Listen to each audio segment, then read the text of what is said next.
Dalam Bapa dan Putra dan Kudus, amin. Ajarilah kami ya Tuhan untuk meresapi, menghayati, dan menghidupi kasih sebagai satu-satunya jalan kebahagiaan di dalam menemukan Yesus dalam hidup kami sebagai sang kasih sejati. Terpujilah namamu kini dan sepanjang segala masa. Amin. Baru saudara, hari ini kita merayakan pesta Santa Maria Magdalena.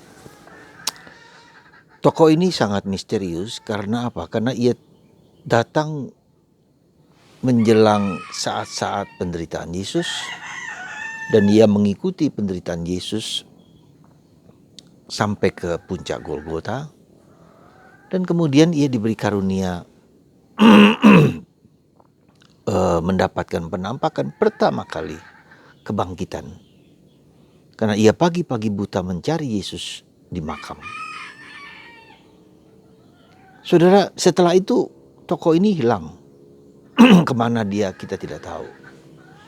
Saudaraku yang terkasih, ada beberapa hal yang mungkin harus kita renungkan secara lebih mendalam. Pertama, bahwa orang harus mengalami inti dari hidup iman kita, yaitu penderitaan, salib, pengorbanan, wafat, dan bangkit. Ya. Inilah inti dari perjalanan hidup kita. Kita harus mengikuti seperti Yesus, mengalami penderitaan, entah dari diri kita sendiri, entah kita harus menanggung penderitaan karena orang lain, dan harus bukan hanya penderitaan dari dalam arti fisik, tapi masuk ke kedalaman. Jadi cara spiritual, penderitaan batin, ya, penderitaan di mana kita harus mengorbankan diri, ya, supaya menemukan Yesus yang sudah ada di dalam batin kita. Dan untuk menemukan Yesus di dalam batin itu ya, menemukan Allah, menemukan Yesus dalam batin kita, berjumpa dengannya, supaya dia berkuasa atas hidup kita. Jadi perjalanan transformasi itu adalah perjalanan inner transformation, itu adalah perjalanan untuk mengalahkan mati terhadap diri sendiri, supaya bangkit Kristus yang bangkit, yang hidup mulia. Ya. Jadi itu sebetulnya inti perjalanan hidup kita seperti itu, gitu loh. Itu yang pertama. Nah, inilah menunjukkan bahwa kepada kita bahwa Maria Magdalena menunjukkan itu. Tidak bisa tidak, kalau kita ingin bahagia, kalau kita ingin mencapai persatuan dengan Tuhan yang dalam, harus memasuki misteri penderitaan, misteri kematian diri sendiri, dan misteri kebangkitan di mana Yesus berkuasa atas hidup kita. Itu yang pertama. Yang kedua, dari sisi manusiawi, kita lihat bahwa Maria Magdalena ini menunjukkan kepada kita betapa kasih itu berkuasa. Ya. Kasih itu segala-galanya. Kita menunjukkan bahwa kita tahu bahwa dia mengalami penyembuhan Yesus. Dikatakan ada 7 iblis, ada 7 setan yang dilepaskan dari orang ini. Ya. Nah, pengalaman akan keberdosaan, tetapi pengalaman akan disembuhkan, dipulihkan, dibebaskan, itu salah satu kunci dari munculnya kasih yang mendalam. Ya. Jadi karena begitu dalamnya Yesus membebaskan dia dari belenggu ikatan-ikatan dosa dan ikatan-ikatan yang menghancurkan dirinya, maka dia memiliki kasih yang dalam akan Yesus. Dia mencari, ada gelora, ada bara dalam hatinya untuk mencari Yesus, untuk mengikuti Yesus kemanapun Yesus pergi. Ya. Jadi ini yang menjadi salah satu kunci adalah kasih itu akan menjadi membara ketika orang dibebaskan, disembuhkan secara mendalam oleh Yesus, Sang Penebus.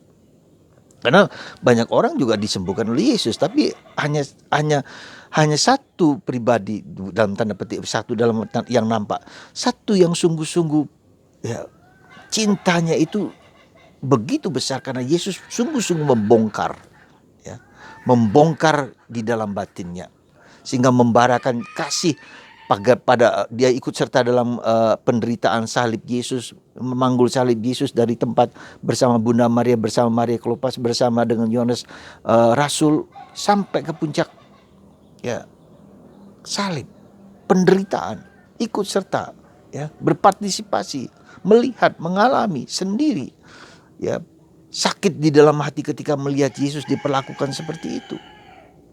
Nah, kasih, saudara. Nah, saudara, dengan demikian bahwa kita dalam hidup ini harus belajar menemukan kasih, gitu. Belajar kasih itu bukan sesuatu yang dengan sendirinya harus ada, tetapi harus dicari dan harus ditemukan. Kasih yang sesungguhnya, kasih yang berkorban, ya.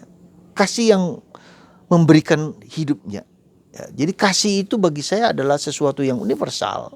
Bukan hanya bagi saya, bagi kita semua adalah sesuatu yang pribadi tetapi sesuatu yang universal. Kasih itu seperti angin.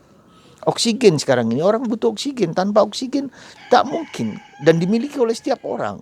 Kasih itu seperti air, juga dalam dimiliki oleh setiap orang, nggak bisa tidak, ya. Jadi kemudian api, ya, listrik, itu kasih juga seperti itu, butuh terang gitu kan. Dan kasih itu adalah seperti tanah. Jadi 4 unsur penting di dalam kehidupan manusia adalah air, api, angin, dan tanah. Dan ini adalah kasih yang bersifat universal kepada siapa saja. Tanpa itu orang gak bisa hidup. Tanpa tanah gak bisa kita makan, ya, nah mungkin. Harus ada tanah. Air harus ada, tubuh kita 70% adalah tanah. Api adalah sesuatu yang membara, sesuatu yang terang, ya. Nah, itulah saudaraku yang terkasih. Jadi air itu, kasih itu bersifat universal. Dia tidak melihat apakah dia itu Kristen, apakah dia agama Islam atau Buddha atau apa. Tidak ada di situ, universal.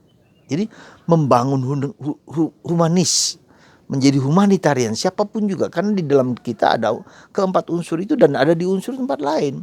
Nah, disitulah saya melihat bahwa orang Katolik, mengapa disebut Katolik, itu bersifat universal.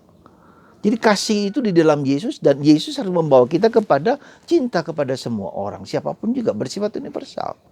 Tidak hanya, coba lihat pelayanan gereja Katolik, sekolah-sekolah, rumah sakit.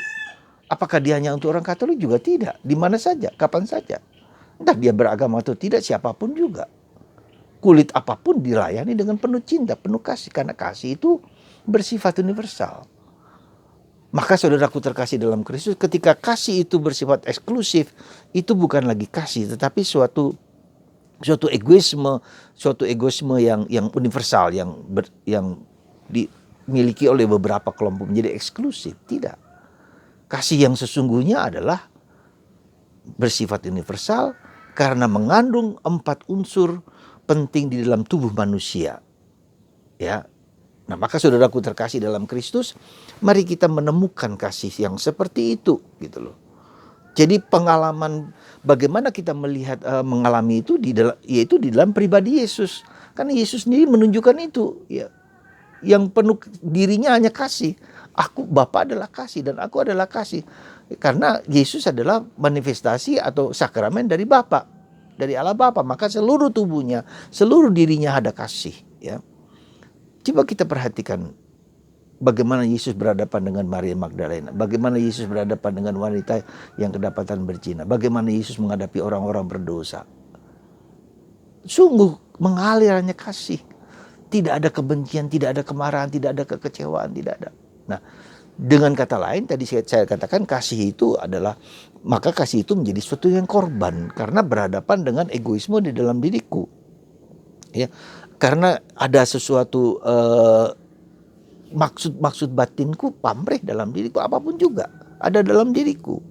Maka kasih itu harus berkorban, memberikan diri pada orang lain.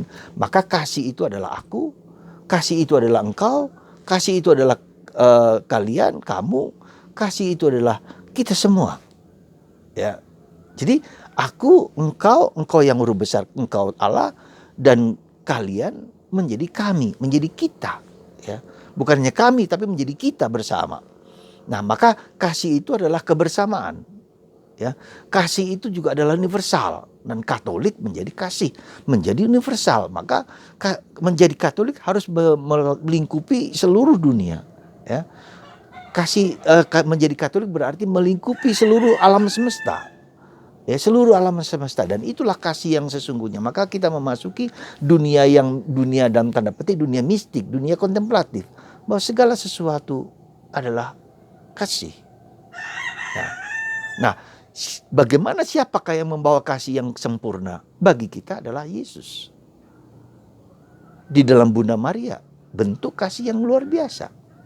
Maka dia adalah bunda segala bangsa, bunda segala makhluk. Kasih juga di dalam diri kita adalah seperti Maria Magdalena. Ya. Maka dia disebut rasul dari para rasul karena dia pertama-tama mengalami kasih Allah yang hidup. Nah, kasih itu juga sekali lagi korban, ya, karena saya harus mengorbankan kepentingan diri saya sendiri. Kasih itu juga respect bagi orang lain. Ya, jadi sekali lagi mari kita menemukan dalam hidupku, ya, sesuatu yang mendalam, yaitu kasih tadi itu. Nah, kenyataan de facto bahwa begitu banyak tidak ada kasih.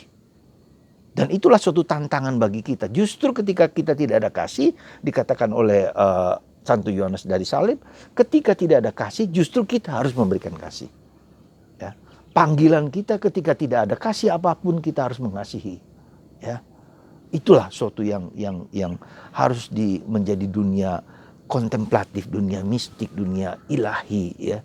Tidak terbatas terpaku kepada dogma-dogma, dan Yesus mendobrak itu, mendobrak hukum itu.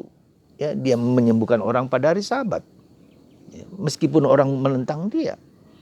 Jadi kasih itu adalah humanis, human, semua orang, entah sehat, entah tidak, entah menderita, disable atau tidak, siapapun.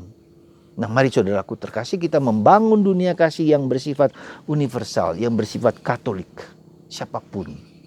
Dan kita harus memasuki dunia yang itu. Ya. Semoga Anda, kita semua melihat segala sesuatu dari kacamata Allah. Dan itu yang diminta oleh Yesus. Melihat segala sesuatu dalam kacamata Allah, entah apapun orang. Maka kalau kita perhatikan bahwa pujilah Tuhan hai segala bangsa, pujilah Tuhan air, langit, apapun alam semesta dengan penuh kasih, gitu loh. Semoga lewat Santa Maria Magdalena, Anda dan saya hidup dalam kasih, siapapun, apapun.